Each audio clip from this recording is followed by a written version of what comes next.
बहुत समय पहले की कहानी है। एक छोटा सा गांव हुआ करता था जिसका नाम था फिरोजपुर। इस गांव में एक आदमी रहता था जिसका नाम था करीमुद्दीन। वो बेहद गरीब था, लेकिन उसके हाथों में मेहनत की मुट्ठी हमेशा कसी रहती थी। न उसके पास जमीन का टुकड़ा था, न ही कोई रोजगार। बस एक टूटी फूटी झोंपड़ी और शरीर पर 2 पुराने वस्त्र, यही उसकी दुनिया थी। करीमुद्दीन का एक साथी था, एक कुत्ता जिसका नाम था सुल्तान। वो उसका छाया बनकर रहता, हर कदम पर उसके साथ चलता। करीमुद्दीन हर सुबह जंगल की ओर निकल पड़ता, वहां से लकड़ियां काट कर लाता और बाजार में बेच आता। जो कुछ कमाई होती उससे बस रोटी और कुछ दाल चने खरीद पाता। इसी तरह उसका जीवन धीरे धीरे घिसट रहा था। लेकिन करीमुद्दीन की पत्नी ज़ैनब बहुत तेज मिजाज की औरत थी। उसमें सब्र नाम की चीज नहीं थी। वो हमेशा करीमुद्दीन को कोसती रहती। एक दिन उसने कहा, मेरी किस्मत ही फूट गई, तुझ जैसे आदमी के साथ बंद कर। देखो तो पूरे गांव के मर्द अपनी बीवियों के लिए नए कपड़े गहने लाते हैं, और मैं क्या करूं? तेरी शक्ल देख देख कर जिंदगी काट रही हूं। करीमुद्दीन चुप रहता, कोई जवाब न देता, बस अपना काम करता रहता। ज़ैनब फिर बोलती, कितनी लकड़ियां बेचोगे? इससे क्या होगा? जीवन भर फकीर बनकर ही रह जाओगे। करीमुद्दीन बस इतना कहता, अल्लाह ने जो दिया है वही काफी है। रोटी मिल रही है, सिर पर छत है, शुक्र अदा करना चाहिए। लेकिन ज़ैनब को ये बात हजम नहीं होती थी। एक दिन करीमुद्दीन थका मांदा घर लौटा। हाथ में लकड़ी बेचकर मिले 2 आने थे। उसने दरवाजा खटखटाया। ज़ैनब ने दरवाजा खोला। उसकी आंखों में गुस्सा सुलग रहा था। वो चीखी, निकल जा यहां से, नाकाम इंसान। करीमुद्दीन स्तब्ध रह गया। बोला, ज़ैनब, ये क्या कह रही हो? मैं तो काम करके लौटा हूं। ज़ैनब बोली, इसे काम कहते हैं? 2 आने लेकर आया है और समझता है बड़ा कारनामा कर दिया।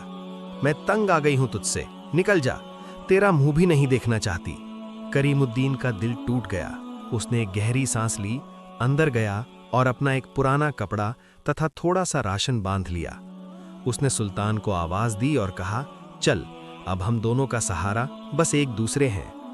वो गांव से निकल पड़ा। गांव के किनारे एक पुराना बरगद का पेड़ था। वहां रुककर उसने आसमान की ओर देखकर दुआ की, या अल्लाह, अगर दुनिया ने मुझे ठुकरा दिया है तो तू अपना दरवाजा बंद मत करना।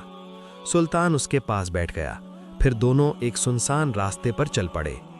थोड़ी दूर जाने पर एक खंडहर दिखाई दिया। करीमुद्दीन ने सोचा, आज की रात यहीं गुजारी जाए। उसने सुल्तान के साथ आग जलाई और बोला, तू ही मेरा सच्चा साथी है। जब सब ने छोड़ दिया तब भी तू साथ रहा। उसने रोटी का आधा हिस्सा खुद खाया और आधा सुल्तान को दे दिया। नींद नहीं आ रही थी। उसने खंडहर की सफाई शुरू की।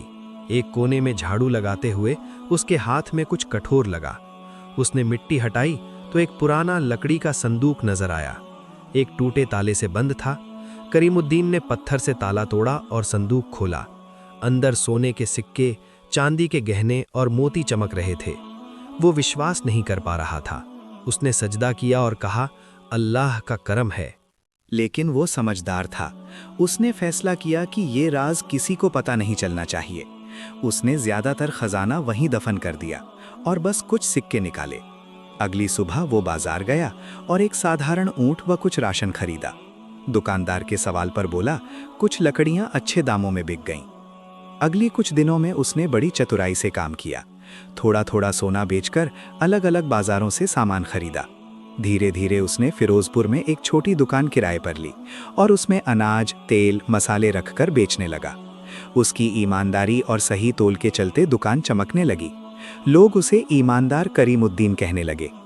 मगर करीमुद्दीन अपनी जड़ों को नहीं भूला।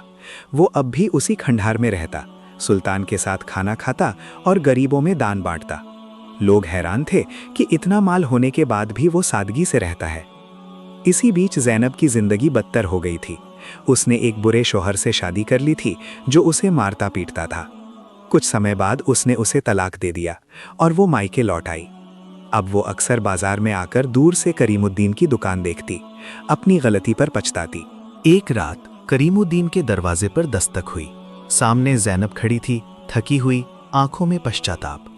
उसने कहा, मैं माफी मांगने आई हूं। मुझे अब समझ आया कि तुम्हारी कदर क्या थी। करीमुद्दीन ने उसे अंदर बुलाया और कहा, मैं तुम्हें माफ करता हूं, लेकिन जो टूट गया उसे फिर से जोड़ना मुश्किल होता है। उसने ज़ैनब को पनाह दे दी, लेकिन रिश्ते में वो पुरानी निकटता नहीं लौटी। ज़ैनब अब घर का काम करने लगी, अपनी गलती का प्रायश्चित करते हुए। करीमुद्दीन का कारोबार बढ़ता गया। एक दिन नवाब सुलेमान ने उसे गांव की काउंसिल में शामिल होने का न्योता दिया, लेकिन करीमुद्दीन ने विनम्रता से मना कर दिया। उसकी सफलता से कुछ लोगों को ईर्ष्या होने लगी। एक दुकानदार मोहसिन ने ये अफवाह फैलाई कि करीमुद्दीन को ज़मीन में खजाना मिला है। ये बात एक पूर्व डाकू तैयब तक पहुंची, जिसने खजाना हड़पने की योजना बनाई। तैयब ने अपने आदमी भेजे, लेकिन करीमुद्दीन समझदार था। उसने सब चालों को नाकाम कर दिया। आखिरकार एक अंधेरी रात को तैयब और उसके साथी खंडहर पर हमला करने आए। सुल्तान ने उन्हें भौंककर चेतावनी दी और एक हमलावर पर हमला कर दिया। करीमुद्दीन ने भी मुकाबला किया। हमलावर भाग गए, लेकिन एक जख्मी पकड़ा गया। अगली सुबह गांव के लोग इकट्ठा हुए। जख्मी ने तैयब का नाम लिया। काजी ने तैयब को गांव से निकालने का फैसला सुनाया। करीमुद्दीन ने दया दिखाते हुए उसे माफ कर दिया, सिर्फ गांव छोड़ने को कहा। वक्त बीतता गया। एक दिन करीमुद्दीन बीमार पड़ गया। ज़ैनब ने दिन रात उसकी सेवा की। इस देखभाल और समर्पण को देखकर करीमुद्दीन का दिल पिघला। उसने ज़ैनब को दिल से माफ कर दिया और दोनों ने एक नई शुरुआत की। करीमुद्दीन ने एक बड़ा वलीमा दिया और सबके सामने अपनी कहानी साझा की। कुछ साल बाद ज़ैनब ने एक बेटे को जन्म दिया, जिसका नाम असद रखा गया। सुल्तान अब भी परिवार का वफादार रखवाला बना रहा। साल बीतते गए। एक नौजवान ने करीमुद्दीन से उसकी कामयाबी का राज पूछा। उसने सुल्तान की ओर इशारा करते हुए कहा, इस वफादार दोस्त ने मुझे सिखाया कि असली खजाना ईमानदारी, मेहनत और सच्चे रिश्तों में होता है। कहानी का अंत उस दिन आया जब सुल्तान बूढ़ा होकर इस दुनिया से चला गया। करीमुद्दीन ने उसे अपने बाग में दफनाया और एक पत्थर पर लिखवाया, यहाँ सोया है सुल्तान, वो वफादार दोस्त जिसने एक इंसान के जीवन को संवार दिया। और इस तरह फिरोजपुर में वफादारी, सब्र और इंसानियत की एक मिसाल कायम हो गई, जिसे लोग आज भी सुनाते हैं। जिंदगी हमें कई बार गिराती है, लेकिन जो इंसान सब्र, ईमानदारी और मेहनत नहीं छोड़ता, अल्लाह उसके लिए ऐसे रास्ते खोल देता है जिनका वो सोच भी नहीं सकता। करीमुद्दीन ने हमें सिखाया कि असली दौलत सोना या धन नहीं, बल्कि सच्चे रिश्ते, वफादारी और अच्छा चरित्र होता है। और याद रखिए, वफादारी और सब्र का फल हमेशा मीठा होता है।